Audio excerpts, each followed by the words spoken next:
Welcome back to Lake of Voices. This time, as promised, we're going to try and get on the Bemelle route. So, first and foremost, you're going to go and load this save. And we're going to go see Bemelle. Lingering for only a moment, I start following the trail Bemelle took. It doesn't take him long to notice that I'm there, and he slows his pace so that I can easily catch up. We fall into step for a short while, neither of us speaking. Eventually we come to a thick stand of trees, and wordlessly weave our way through the branches. Once we're hidden by the foliage, Bemelle leans against a tree trunk, head hung low. Negativity radiates off of him, but I don't know what I should say.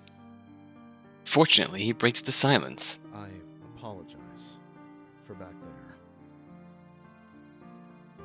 I nod firmly. His reply isn't unexpected. For as long as I have known Bemelle, he has had a tendency to let his temper flare, then regret it later, after processing his thoughts.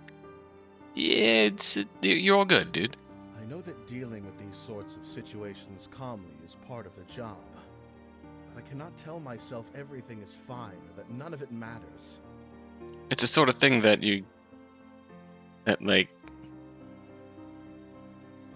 it's good of you to keep that heart. Sure, I can feel something without it being anger, but I've not figured that out either.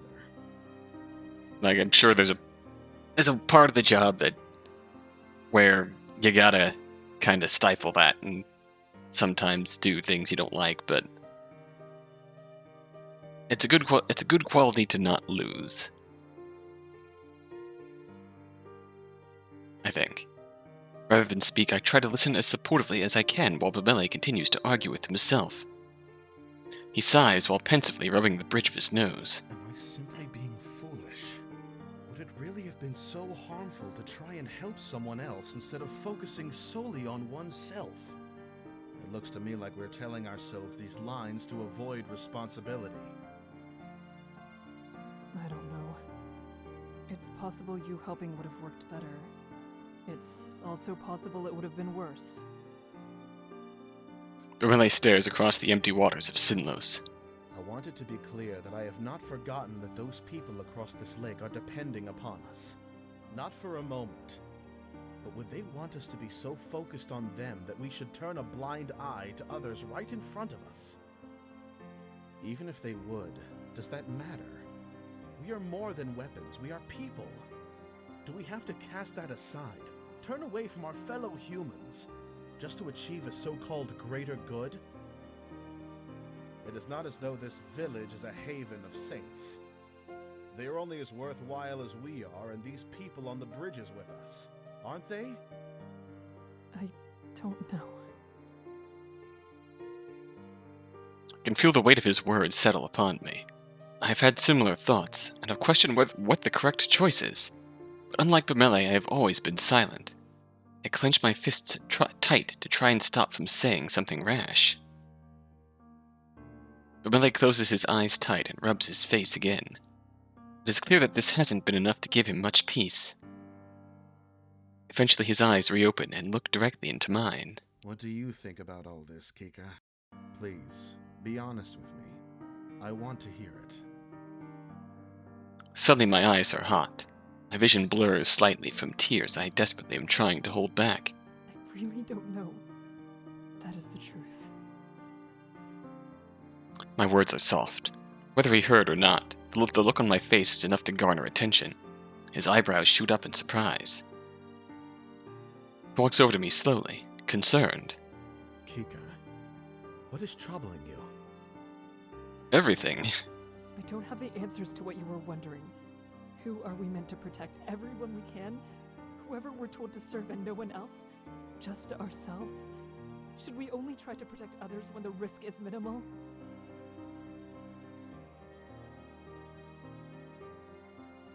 Should we only try to protect others when the risk is minimal? That's the Wadase Kasasagi credo of rescue work. Well, realistically, his stake in this was more along the lines of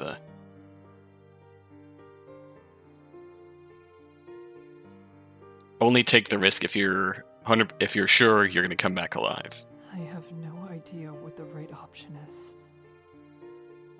Well, that's hardly applicable here when we're dealing with a threat that's literally.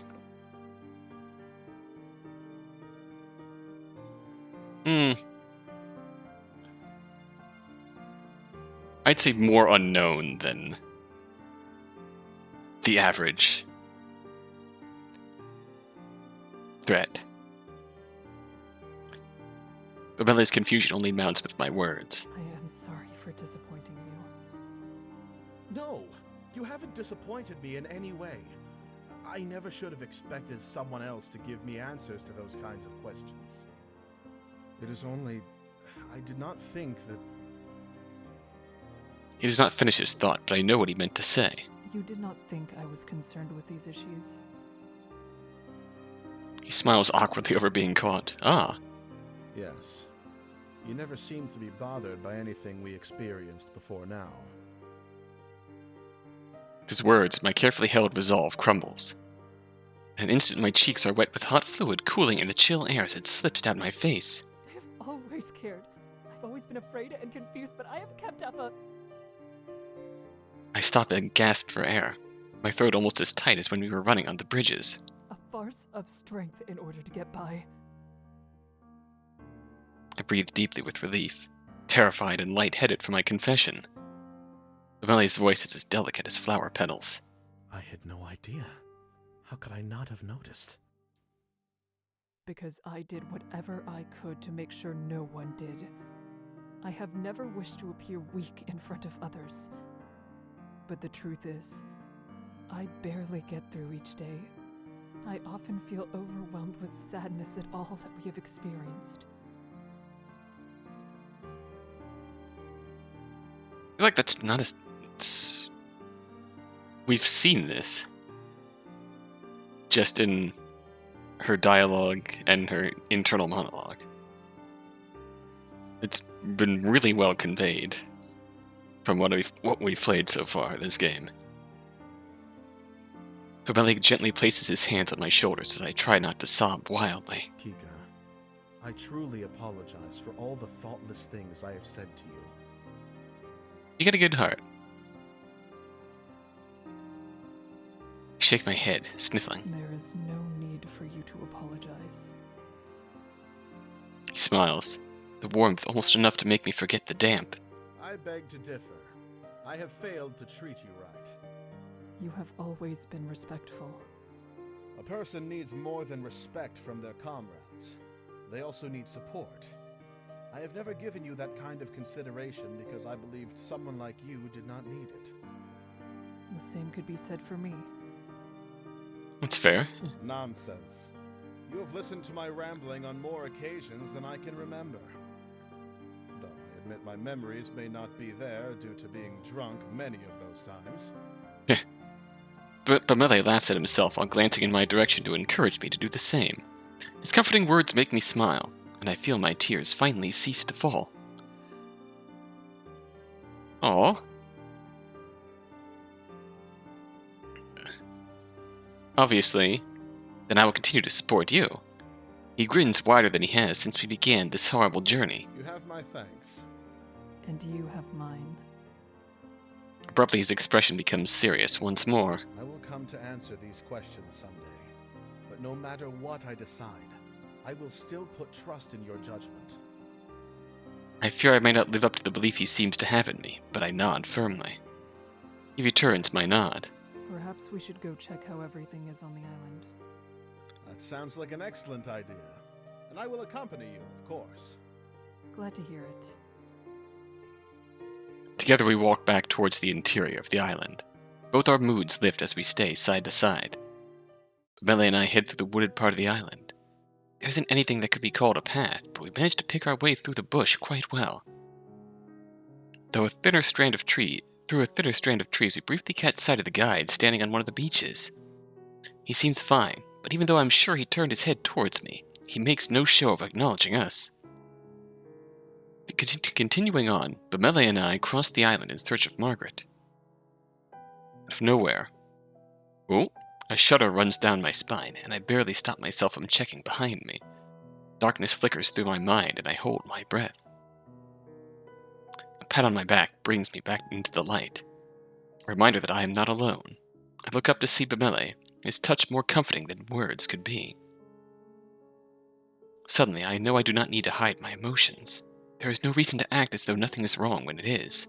Bemelle already knows. I have hidden my emotions for so long that it is still my first instinct. But somehow I sense an assurance from him. Bemelle will be there to remind me that it is okay, and to support me when I feel I might break from the weight of our experiences. I give Bemelle a hesitant glance, notices and returns my gaze, staring into my eyes. I feel the words spill out from my mouth before I realize what I'm saying. Would you like to take a walk with me? Oh. I take a moment to part some brush out of my path before explaining myself. We could pass around the edges of the forest where there's less in the way. There doesn't need to be a purpose to the walk. It only needs to be a way to spend time together. Exactly. I would prefer that to not doing anything. I would be delighted to accompany you, Kika. I'm gladdened by his response, though it only makes me feel all the sillier for suggesting it. Perhaps it may be better not to after all. We'll be walking all throughout the night. I believe I've spent quite enough time resting. If I'm being honest, I think I need a break from all this waiting around. My lips curl into a smile. All right. We'll do that then. Alright.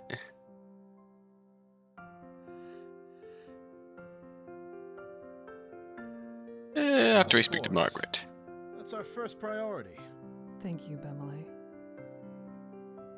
I keep pronouncing it wrong.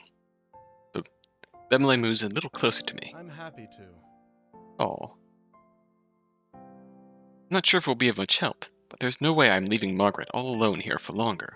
She may want someone to talk to. It takes longer than I had hoped to track through the brambles, but we find her in decent enough time. Margaret begrudgingly lifts her head as we approach, enabling me to see that her face is damp and tear-stained, while her eyes are red and puffy. She's been crying. I shift uncomfortably on my feet. Is something the matter? Margaret releases a humorless laugh. I take it the guards are doing their rounds. Bemelle and I each steal a glance at each other. Bemelle lightly chuckles. It seems we are. Old habits die hard. Well, that's nice. She speaks somewhat curtly, but at least she no longer seems as depressed. I'm happy to report that everything's in order on this front. Very good. Good to hear that. Margaret isn't saying what's actually on her mind, but I have no way to reach her. Is that everything? Bemelle scratches his chin. We can leave you for now if that's what you'd like. Wouldn't want to be a nuisance. That would be most appreciated. I'd like to have a little time to myself before we return back out there. Ah. We'll be around if anything comes up. Thank you for that and for stopping by. I smile at her. Bemelle gives a wave. Be well. Goodbye. Take care, Margaret. Please take care. Two of us leave Margaret as per her request.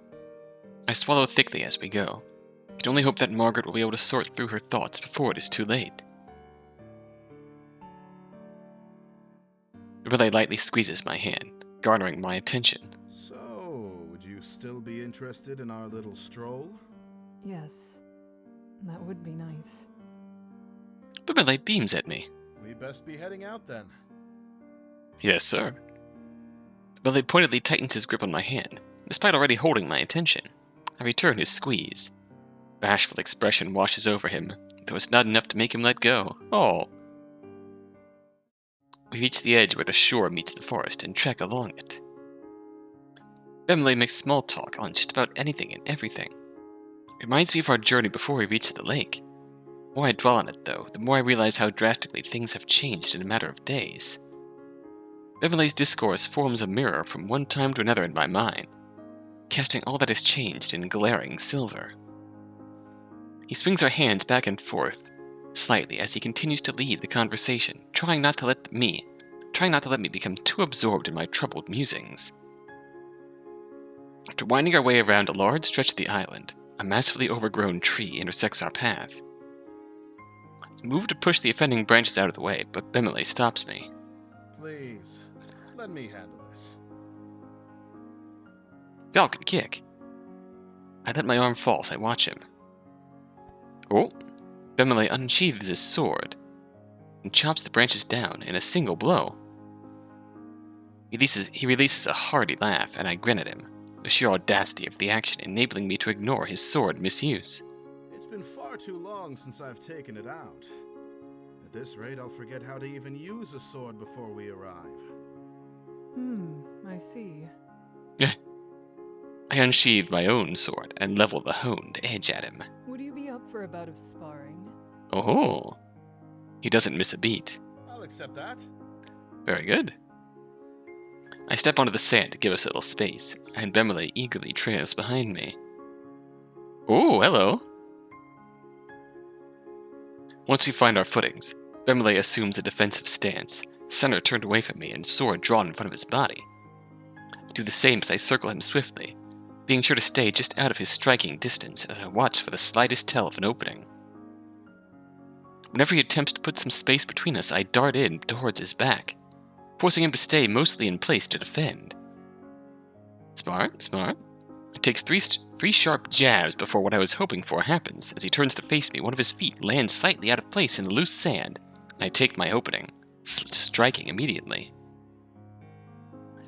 Bemelle regains his balance just before I make contact, though, parrying and using his heavier frame to force me back a few steps, even as I jump out from the sword lock.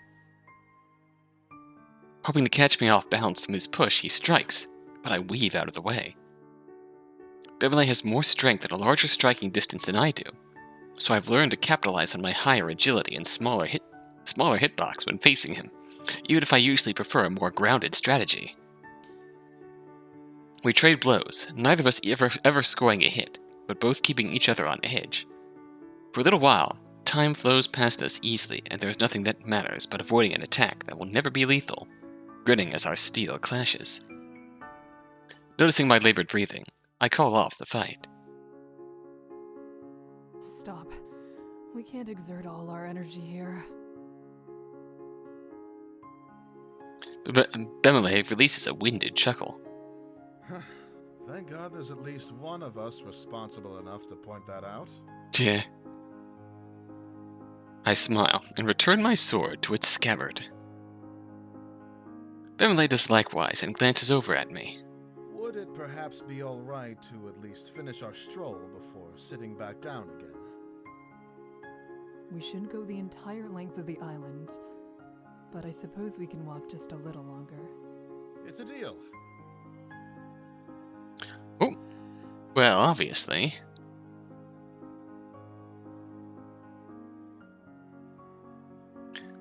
We gotta walk closer to our boy. I allow myself to drift closer to Bemelle. There's not too much space between us as we walk side by side. Bemelle views me from the corner of his eye, and he looks more than pleased. For a brief moment, all the troublesome circumstances seem to float away from our minds, and we enjoy each other's company. Well, that got us an achievement. I wish it could go on for so much longer, but it's only a while later that I have to speak up. We really should rest before nightfall. I'm fine with that idea. Bemelle leads us over to the area where the guide mentioned we were going to meet. He lowers himself down onto the ground and stretches out right there, presumably intending to wait until the guide arrives. That's a little more dramatic of resting than I planned. I walk over and make myself comfortable next to him, but not as comfortable as he has made himself. It isn't very long until Margaret appears.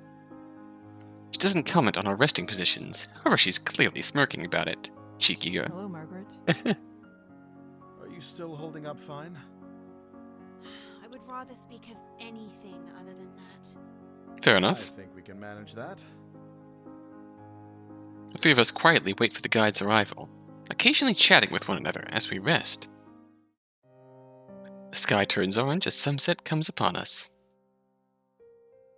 As the color seems to drain from the world, being consumed by the fog, the guide makes his appearance. It's almost time. I nod and feel myself grow tense. We truly are about to return to those bridges. All of us wait in an uncomfortable silence until night falls. It's time for me to try and skip. Oh, no. We silently stand as one, forming a vigil of sorts. Our remaining lanterns illuminate the dark, prepared for tonight's journey. And yet the way forward does not appear. Bridges haven't risen from the depths. I glance to my side. The guy doesn't look at all pleased. Corners of his mouth have a harsh bend as he briefly loses himself to heavy thoughts. Oh, here we go. Now we're moving. Oh, shit.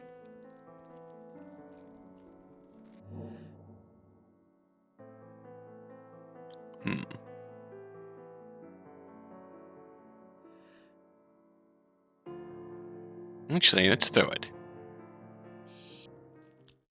Now! Okay, don't pull him. We're going over the shaky bridge now. Then our lantern's gonna go out. And that's when we have to split up. I wonder, we're gonna try staying with Bemelle.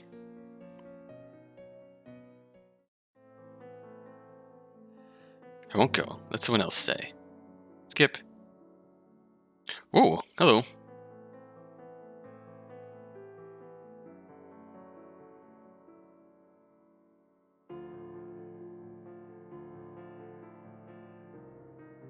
Halfling lost his patience. The guide points a finger at Bemelle, almost accusingly. I've noticed the attention you've given him.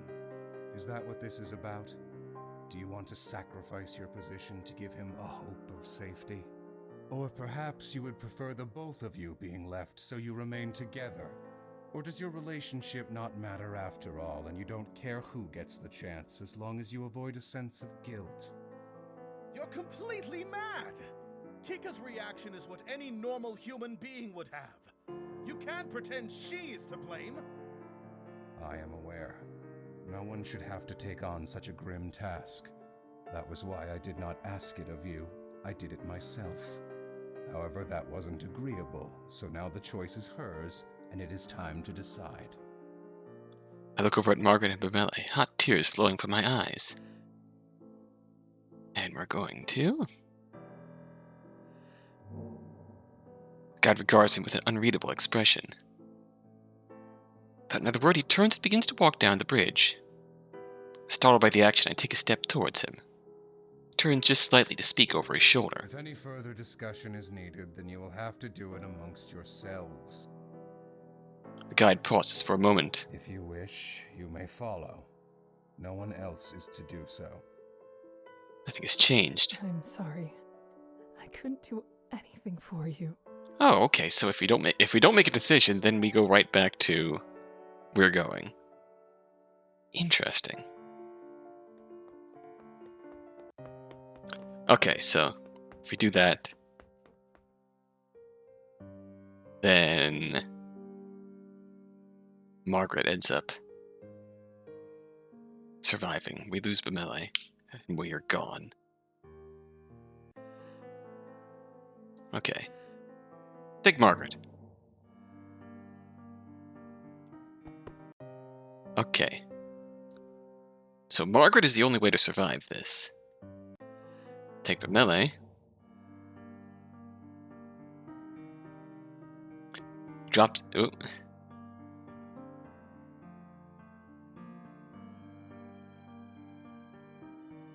Bemelle covers his eyes with his hand. Damn you. Drops his hand and leans over me fiercely. I will never allow this to happen ever again, no matter the cost. I assure you. I nod quietly. His face softens. I will see you again. Somehow. He lingers for only the briefest of moments before turning on his heel to catch up with the man who was no longer my guide. It was almost unbearable seeing him so hurt. He wanted to protect me as much as I wanted that for him. However, I still hold to my decision. My only regret is that it wasn't only myself who was left in the dark. And here we go.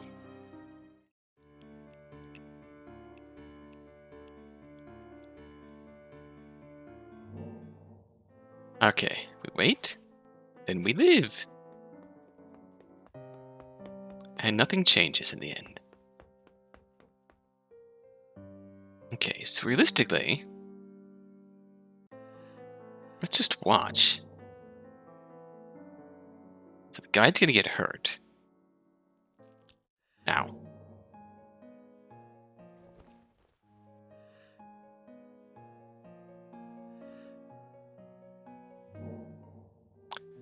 Let's wait here.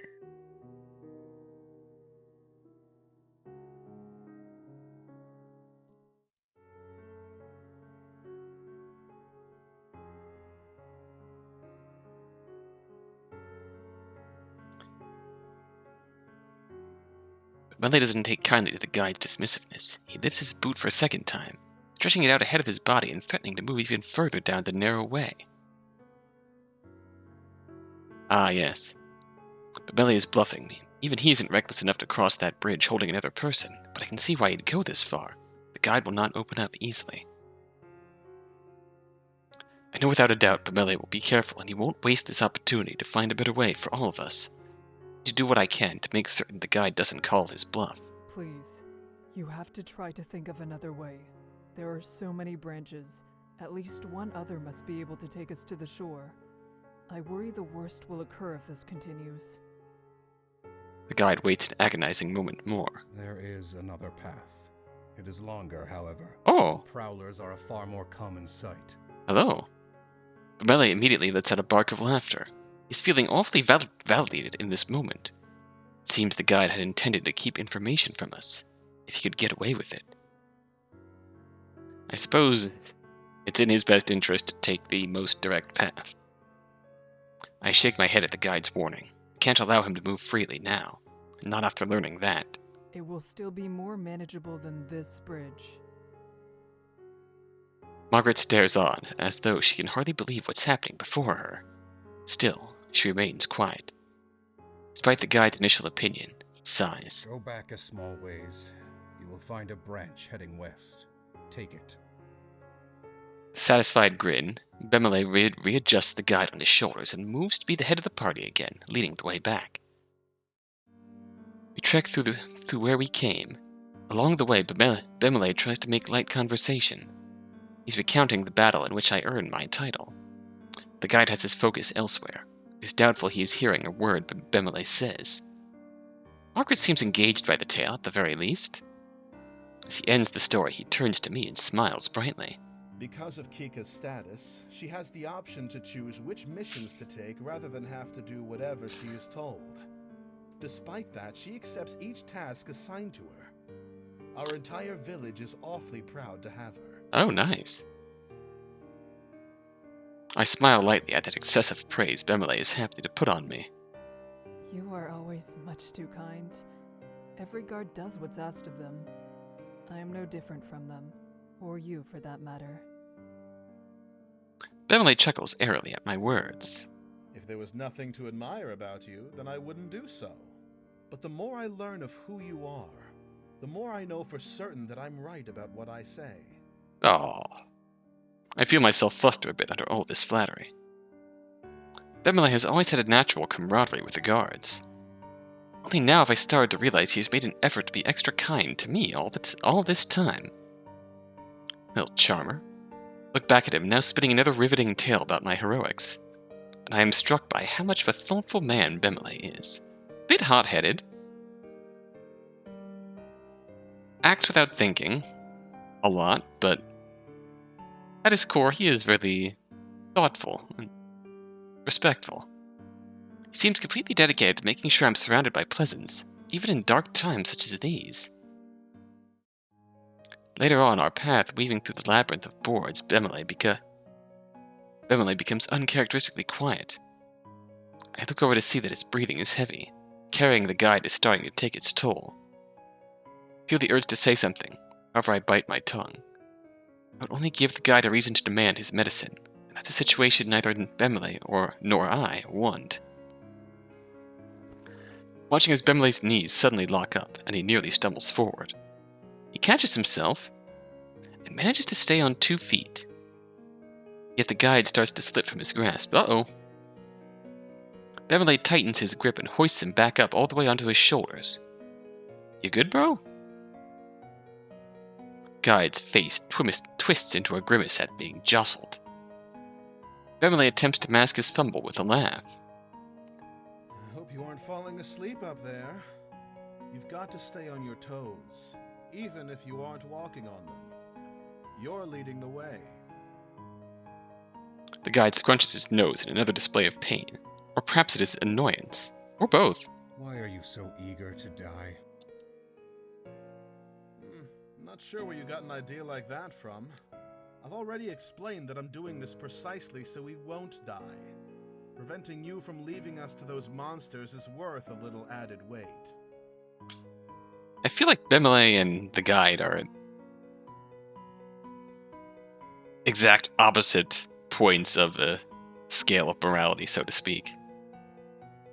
Bemelle is more than willing to put himself at risk to save others.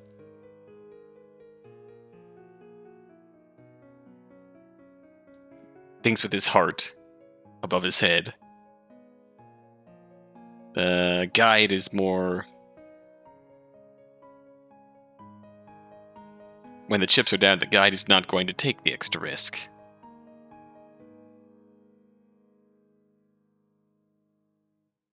He puts the, I suppose you could say he puts the,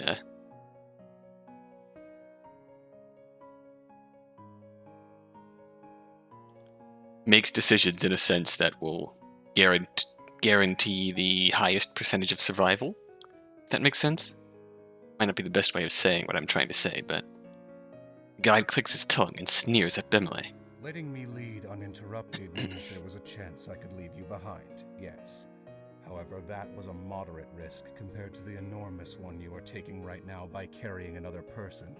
It is not you who benefited from this. He didn't do it for his benefit. Bemelle quirks an eyebrow at the guide. The risk was lowered then. Good to have a confirmation on that. Exactly. There's a lull in the conversation as the guide quiets. He adds one more thought, and I must assume he intends it to be his last contribution to this argument. A heroic end isn't something to strive for. It is a waste.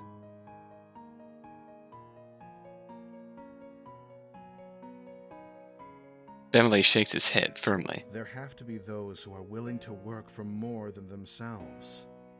If there aren't, then it won't be possible to build something greater than just a single person. Okay, I'm sold. I'm really buying into this now.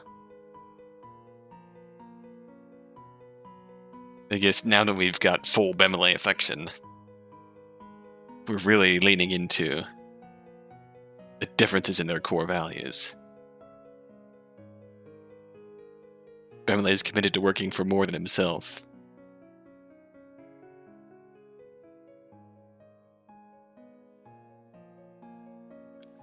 I suppose the guide is more interested. The guide is certainly not putting himself at risk for the sake of any of his passengers. I always believed that I had no choice but to look at the world like the guide. However, I began to wonder if perhaps I don't. Pragmatism isn't the only method that holds worth. Ah, yes. After the exchange, the mood darkens.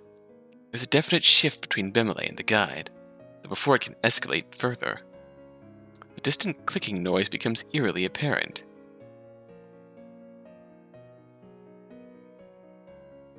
I stiffen immediately.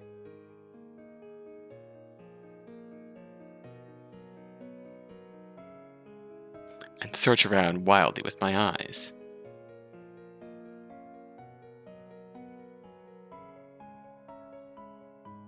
Margaret also slows to listen nervously.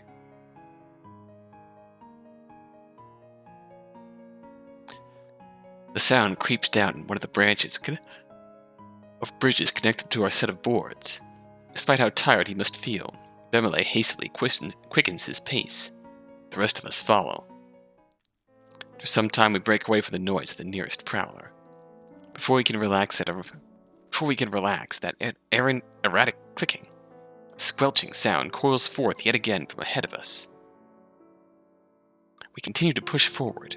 However, no matter how fast we move, or what bridges we take, we can't seem to escape the stalking sounds of the prowlers. Every so often I turn my head to look behind us to see if there's anything.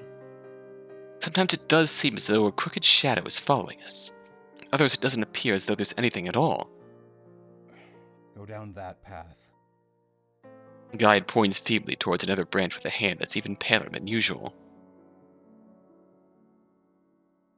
Bemelle nods and walks down the crossroad chosen by the guide. He's been giving directions more frequently, and Bemelle is following them without hesitation. The prowlers grow louder, and now in addition to the squishing sounds, chattering in the lake begins to bubble up. It's beginning to feel as though we're completely surrounded. Tensions are high, and the situation is growing hectic. Margaret becomes more frantic with each step. Bemelle is having troubles keeping collected, and I'm trying to see everywhere at once, as the sound of the Nixie rising from the lake swiftly surrounds us. Eventually, regardless of his best efforts, Bemelle has to stop to catch his breath. He inhales heavily, heaving gasp after gasp as sweat drips from his forehead. We cannot stay here. We'll be trapped by prowlers. We do not want that. Through ragged breaths, Bemelle quips back at the guide. Unless you've lost the ability to give directions, that's not going to happen. Starts to trudge on the path again with heavy, hard-hitting steps.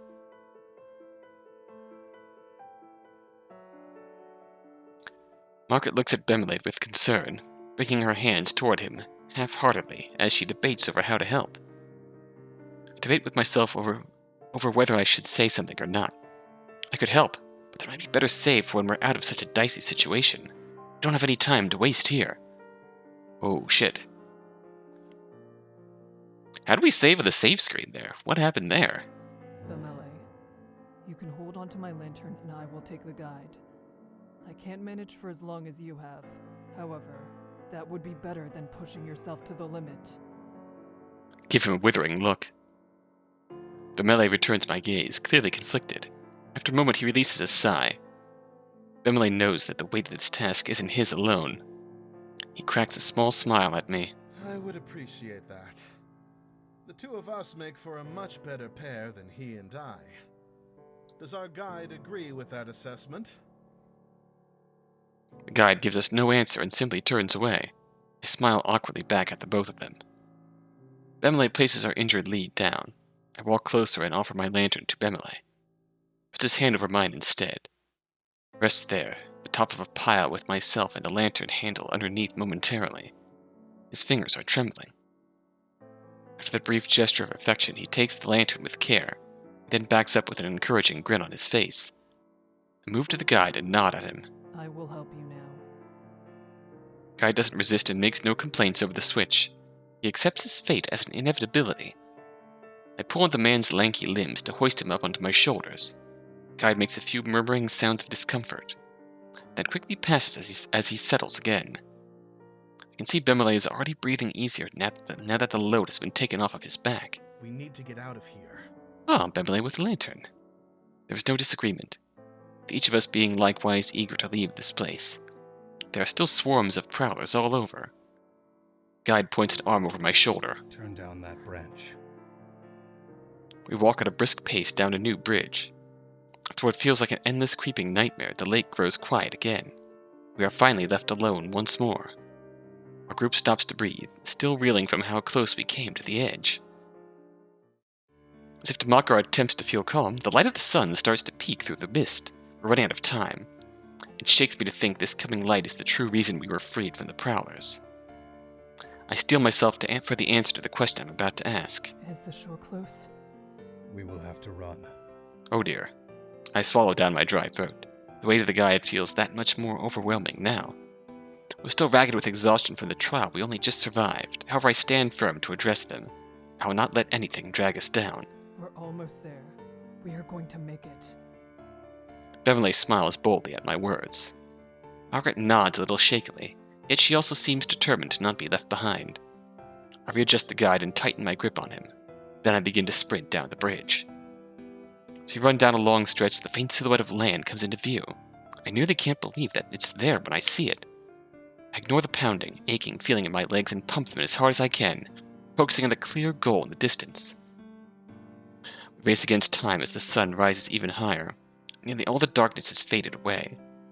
That would be a hell of a thing if we ran out of time because we stopped the switch. The guide to Kika. Even so, we don't stop. We keep pushing. The guide abruptly demands a change of direction. Oh shit! I start to take a sharp turn to the left when the added weight of his body causes me to tilt. Balance! I hold my steps and manage to keep myself from wobbling too much. Bemelle appears right at my side. His face is full of fear. I cannot blame him. That was a far closer call than I would have liked. A fragile smile breaks out past all the concern. He addresses the guide, who is still stubbornly clinging to my back. We're close enough to the end, I think. If Kika gives the medicine back, would you be able to manage the rest of the walk on your own? There isn't time for it to take effect. Try to steady my shaking legs. I've carried him far longer than I've ever needed to lift another person before, but it has to be done. We can't leave him here. Well then, might I help you with that dead weight? I'll take one arm and you can keep the other. I lift up my eyes to meet his. They shine confidently. Bemelle is a good man. He is. Involving another person might be quite a risk, and at this point I feel it will be worth it. Between the two of us, we should have the strength to go on. Yes. Thank you. I slide the guide down on one side to make it easier for Bemelle to take hold. He takes position as the final part of a chain connecting all three of us. The guide's only contribution is a nearly inaudible sigh I only catch because his face is so close to my ear. Bemelle and I nod knowingly at one another. Then we begin to run, fighting against the sunrise in our own exhaustion. The three on our feet continue running as hard as we can until the dock draws near. And we finally make it to the shore!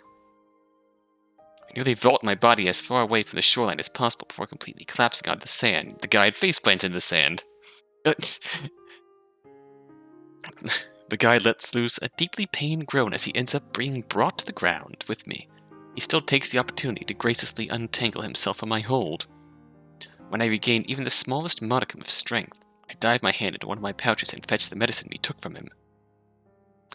I offer the vial to the guide. He stares at it for a moment, and then at me. He silently accepts it. I look at him with my thoughts mixed. Should I apologize? Even if this part of the journey everyone was spared, the guide still suffered from our actions. While I ponder over what to do, the guide doesn't show the same lack of surety. He disregards my glances and downs the vial completely. His eyes slam closed. Anything said to him would be unwanted, regardless of what it was. That much is clear. Assuming that he would prefer to finally have his own space returned, I push myself away. My joints creak, still burning from how much exertion they were forced to endure moments ago. The events that just unfolded flash before me. Suddenly, I feel myself being the one lifted. It's Bemelle who holds me close to his chest. I hear him quietly sniffling above me. Oh! And we get an achievement for that. I relax into Bemelle's embrace while wrapping my arms around his neck. Hot tears brim in the corners of my eyes, and I allow them to fall freely.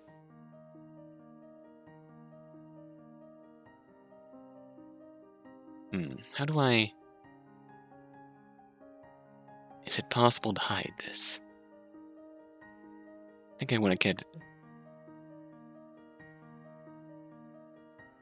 screen grab of that if I can. I'll try it again another time. We can check the gallery then, probably. Through this great emotion, he speaks quietly, more to himself than anyone else. Thank God. A small statement makes it fully sink in that we reached the shore. We actually made it after everything. We're safe. I'm so overjoyed that he is here, that the both of us made it together. We stay like this as long as his worn state can manage. Even after placing me down, he never strays far. There's movement from the corner of my eye, and I notice that the guide is standing again. It's almost strange to see him behaving so normally. so distantly, after what we went through. He draws near to us, his cloak swaying in the morning wind with each step he takes.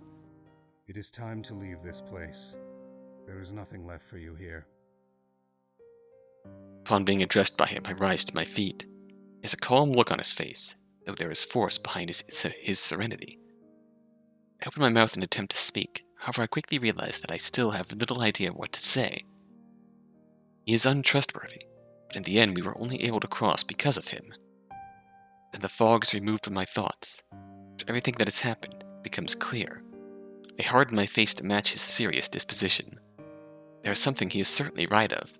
This lake isn't a place to linger. Going round and round in circles will never help.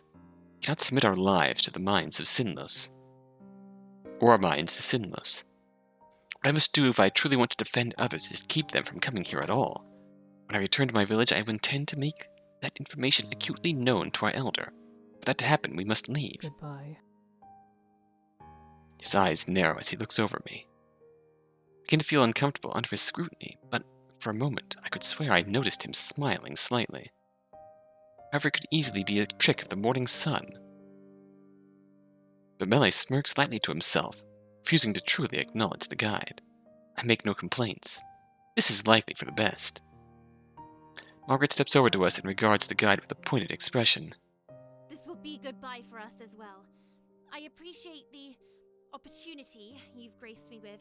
However, I won't be returning here. Remember, she came here initially wanting to become a guide herself. The guide offers no reaction to her statement. In fact, he says nothing at all. Instead, he simply turns on his heel and leaves us alone once more. We make no attempt to stop him, watching him silently as he disappears into the landscape. It's painfully clear that no matter how meaningful this is for us, it is only another day in his life. Once the guide fully departs, Margaret frowns harshly. This all seems so terribly sad. I regard the lake again. It is isolated and desolate, the mist still covering the surface like a suffocating rag. My thoughts darken as memories of Lou come flooding in. Warm, wide hand drapes over my shoulder and gives it a firm squeeze. I peer up to see Bemelle. He holds me in his gaze sympathetically. We don't have to put all of this behind us. Especially not right at this moment. I stare at him silently, tongue-tied at his words. He gives me a comforting smile. The smile lingers for a bit before its expression promptly hardens. I'm not sure I'm the same coming off the bridges as I was stepping onto them. It's something I'll always have to live with. That's all right, isn't it? I stare at him tenderly. Yes, it is. This won't be the last time we face situations where lives are on the line. I understand that difficult decisions will need to be made. Still, I am not going to let anyone abandon someone else, if I can help it. I can always look for another way. After all, it's impossible that I could ever be the most logical person in the room. Someone else will stop too much recklessness from happening.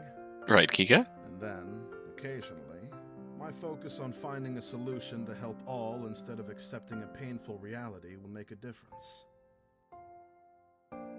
I feel tears incoming and manage to smile for him, heartbroken and joyful. Realistically, it was Kika who made the difference going down this Bemelle path. Because before we gave the guide his medicine, and then crossed the narrow bridge, and then lost either Bemelle or Margaret, trying to cross the bridge with one lantern. But in this path, after our time with Bemelle, Kika kind of realizes what he's trying to do, and speaks up on his behalf, and gets the guide to admit that there's another way.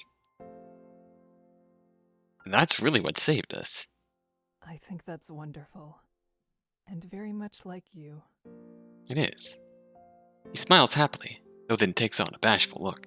Let me add that I don't want you to feel as though you personally need to make up for my idealism. I'm not your responsibility, and I'd like for you to be happy and honest about how you feel, and He started rambling, so I cut him off before he can work himself up further. Bemelle, you have never been my responsibility.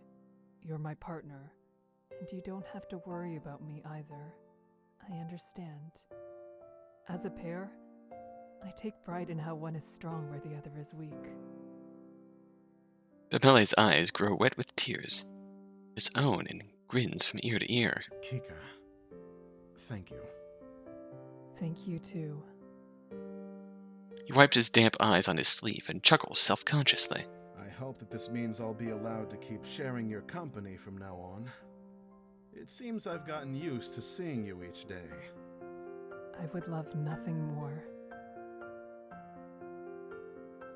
Warm sensation hovers between us. It means so much that we found what we were missing in one another. It truly is time for us to You leave really this have. place. It's sweet. Bemelle stands a little taller. That is music to my ears. We turn around and walk away from the lake. Margaret notices and follows behind with no hesitation. I offer her a small smile, seeing her settle in step with me. Without looking back or stopping, I close my eyes and whisper beneath my breath, soft as a falling leaf. To all those left behind within the lake of Sinnlos, I offer one last, reverent parting word. Farewell. I hurried to Hamer quickly as I could. I had already failed to help another during my journey. I could not afford to fail the villagers. They were grateful to see me, for it was a desperate situation indeed. The urgency meant that my mind was occupied with other matters. I worked tirelessly to aid Hamer's own guards in forcing back the brigadiers. During the moments of calm and when the sun went down, I would remember the lake. Bemelle was of great help during the fight. His outwardly positive demeanor lifted the spirits of many around him. I could see from the shadows in his eyes that he hadn't forgotten what we went through. Rather than be paralyzed by it, he's pushing himself to be even stronger. I admire that about him, and I fully intend to support him the way he does for me. Putting Sinnlos behind her, Margaret explained where she was originally from, though she had no plans on returning. Despite leaving everything she knew, Margaret boldly looks toward the future. I respect her for her bravery. I hope for nothing more than the best. On receiving payments for his services, the guide must give a report of all those who both succeeded and failed to cross the lake. I was finally able to learn the name of the stranger we met on the bridges, Lou. As the guide predicted, he did not survive. He had requested to cross and had been denied. He must have been truly desperate to attempt the crossing alone. I can only pray that those who cared for him will learn the truth of what happened. I had not seen nor heard the guide. Since then, he will remain obscured in that realm of fog and fear, a mysterious light off in the distance that is ever out of reach of the real world. As the task in Hamer comes to a close, I mentally prepare myself to return home. I'm all too aware that things can never be as they were. What I know for certain is that my village elder must be told that no one is to cross Sinnlos again. I've already told the Hamer leaders the same. Not a single more person should have to experience what we did. Its darkness will remain with me for the rest of my days. Though so much was lost, I believe that our lessons will keep others from suffering the same way, and in the end, something will be gained. Oh! After we returned home, Bemelle adopted a wolf dog named Dedrick. He did not enjoy being alone at night, so soon after what we witnessed in Sinnlos, I could understand how he felt. I told him that I am there at any time if needed. Now he, along with Dedrick, regularly make themselves at home in my cabin. I'd be lying if I said it did not bring me comfort having him here. We still spar together and are often partnered for missions, meaning we spend most days together. It is incredible to still find fulfillment in these small joys, despite the pain and hardship I will continue to do all I can to protect others, as well as the life I've come to love. Aww.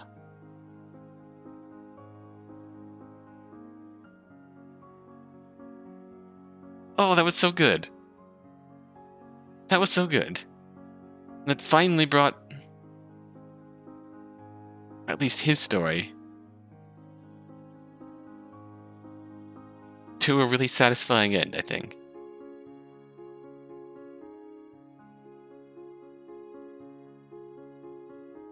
Oh.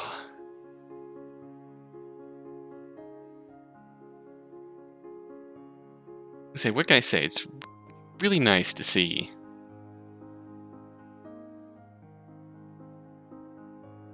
that clear difference in the ideals of the guide and Bemelle.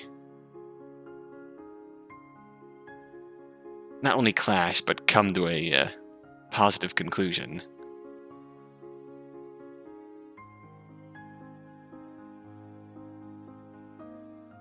The guide obviously finding Bemelle's desire to protect others no matter what. Reckless and not self-serving whatsoever. Wherein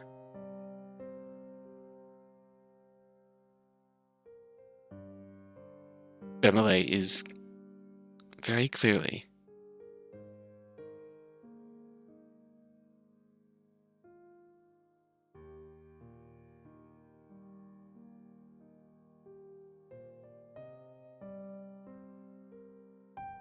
committed to not leaving anyone behind, no matter what the case. As conflicted as he is with regards to whose lives should be weighted above others, he still wants to save as many as possible. And that's something you don't want to lose.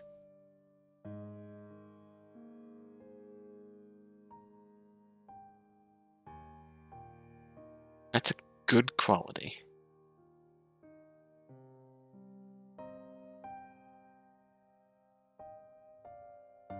Sure, you can go through life thinking that death is inevitable, and living for nihilism and all that shit. And even if you can't always save as many people as possible, the fact that he wants to try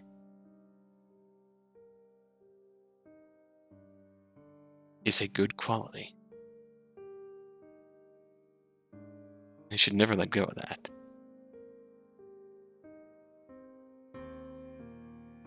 Obviously, I'd hope that Kika's presence would keep him from putting that desire over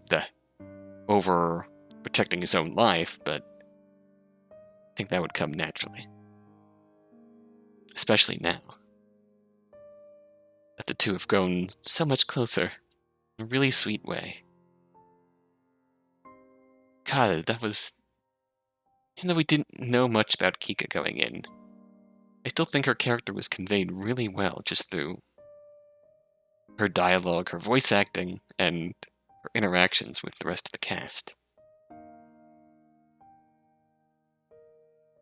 I feel like there's something about, like, the hesitation in her normal words that really makes a lot of sense when thinking about how every word she says is measured, just to put out that front of calmness, stoicness. In reality, she's struggling just to get by. What can I say? It was really sweet to see those two come together. Part of me wants to go back and try and get the rest of those dead endings, but they're probably drowned endings. Don't think there's achievements for those, but I think on that note,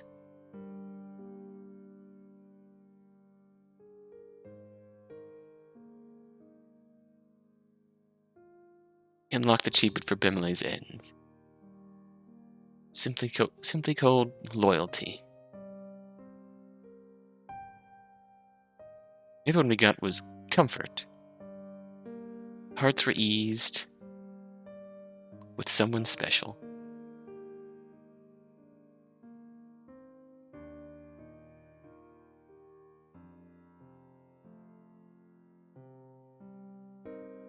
What can I say?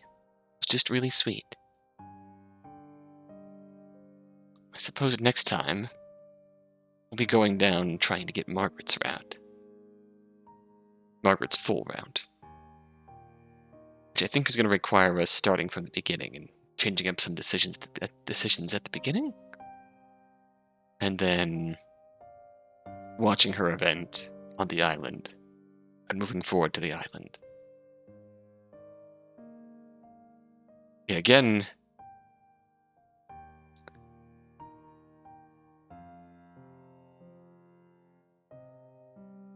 I feel like since the